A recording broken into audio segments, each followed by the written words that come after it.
স্বাগতম ২০২৫। পুরনো বছরের ভুলগুলোকে শুধরে নিয়ে নতুন বছরের নতুন উদ্দীপনায় জীবন হোক আরও প্রাণবন্তময়।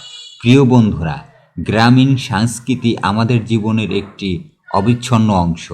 গ্রামীণ ভিডিওগুলো আমাদের হাজার কাজের ব্যস্ততার মধ্যেও কিছু সময় আমাদের হৃদয়ে অন্যরকম একটি প্রশান্তি এনে দেয়। তাই আমাদের ভিলেজ লাইফ উইথ আসমা চ্যানেলের পক্ষ থেকে আজকের নিবেদন ভিডিওটি গ্রামীণ জীবন, গ্রামীণ মেলা এবং সবশেষে মেলায় অনুষ্ঠিত লালন গীতি গান দেখতে পাবেন। তাই ভিডিওটি না টেনে সম্পূর্ণ দেখলে আপনি পাবেন অন্যরকম একটি আনন্দ। তো দেরি না করে শুরু করা যাক।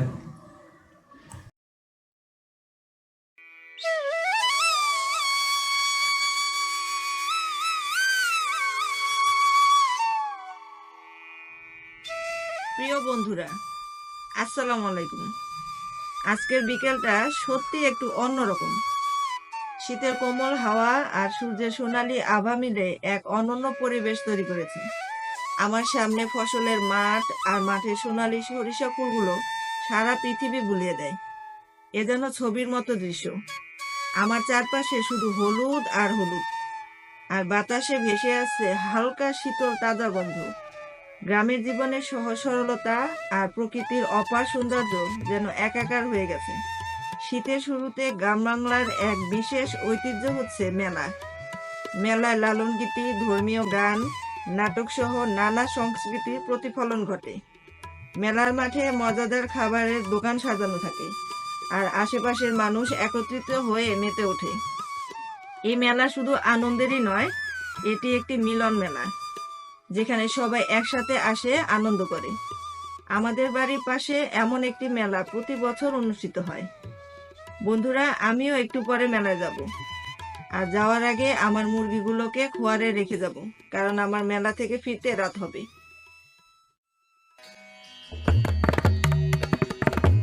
এখন আমি আমার মুরগিগুলোকে ধরার জন্য গেলাম।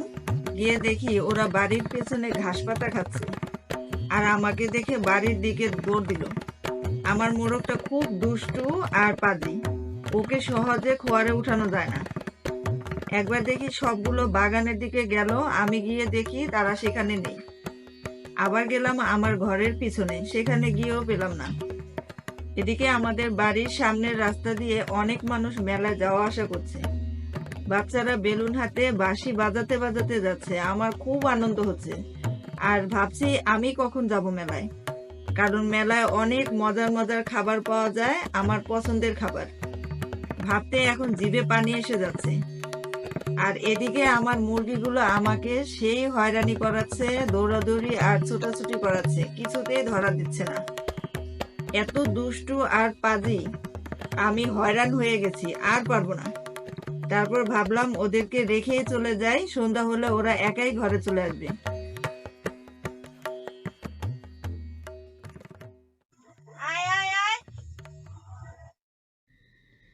তারপর আমি যখন বোরকা পরে রেডি হলাম, তখন অনেক এসে মুরগিগুলোকে ধরে আমার কাছে দিল, আর আমি ওদের খোয়ারে তুলে দিয়ে বললাম, তোরা এত দুষ্টু, এত পাজি, বাচ্চাদের মতো।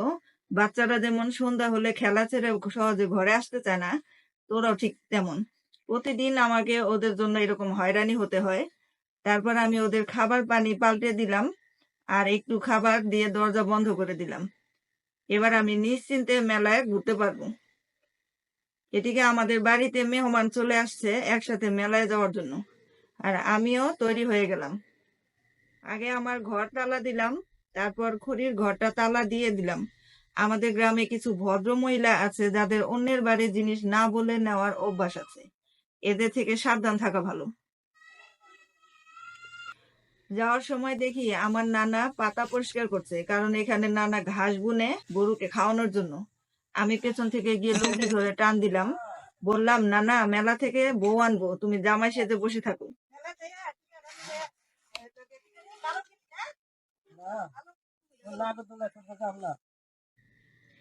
এবার আমি চলে এলাম মাজারে। এটা হযরত শাহ বাহারুল্লাহর মাজার।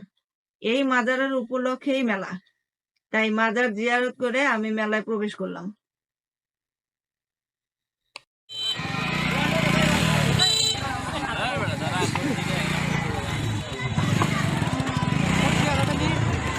মেলায় যাওয়ার পর আমার প্রথমে চোখে পড়লো 12 ভাজা, যেটা আমার একটা পছন্দের খাবার।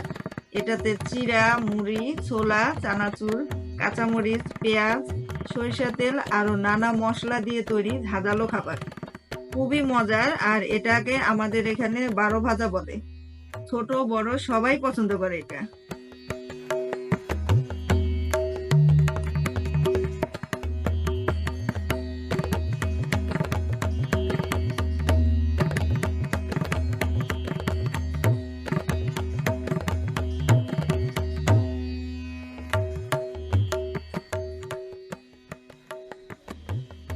অপেক্ষার পালা শেষ, তৈরি হয়ে গেছে আমার পছন্দের 12 ভাজা।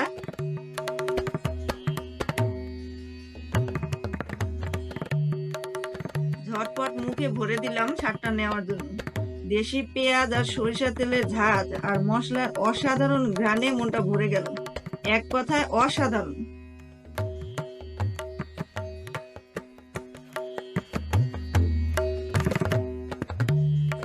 বারো ভাজা খেতে খেতে দেখলাম আমার দেবর চলে আসছে।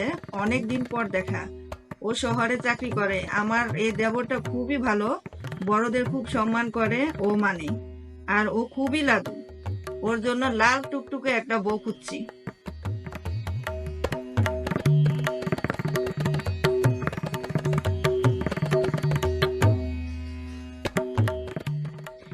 এবার আমার দেবর আমাকে ফুচকার দোকানে নিয়ে গেল, কারণ ও জানে আমি ফুচকা খুব পছন্দ করি। আমরা বেশিরভাগ মেয়েরাই ফুচকা খুব পছন্দ করি, ফুচকা পছন্দ করে না এমন মেয়ে খুব কমই আছে। তারপর আমি ফুচকা নিয়ে খাওয়া শুরু করলাম। ফুচকা ভালোই হয়েছে, কিন্তু টকটা তেমন ভালো হয়নি। তারপরও খেলাম, কি আর করার।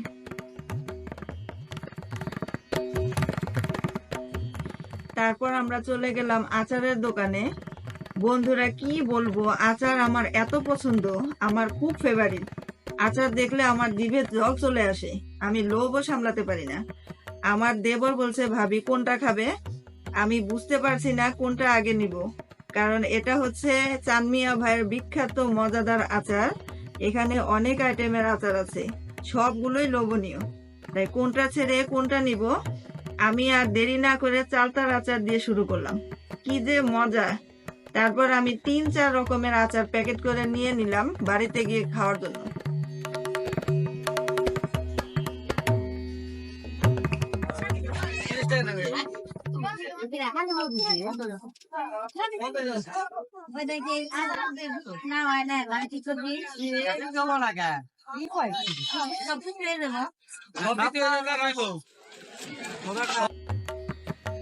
তারপর আমার হাজবেন্ড গেল পানের দোকানে।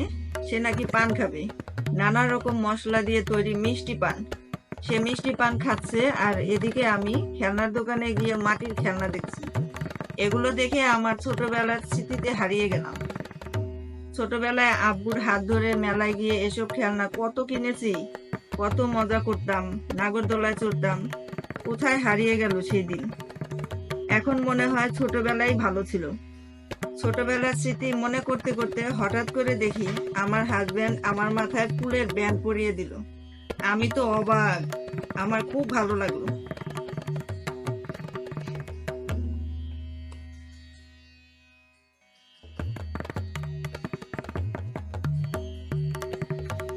তারপর আমরা এক এক করে মেলার সবগুলো দোকান ঘুরে ঘুরে দেখতে লাগলাম।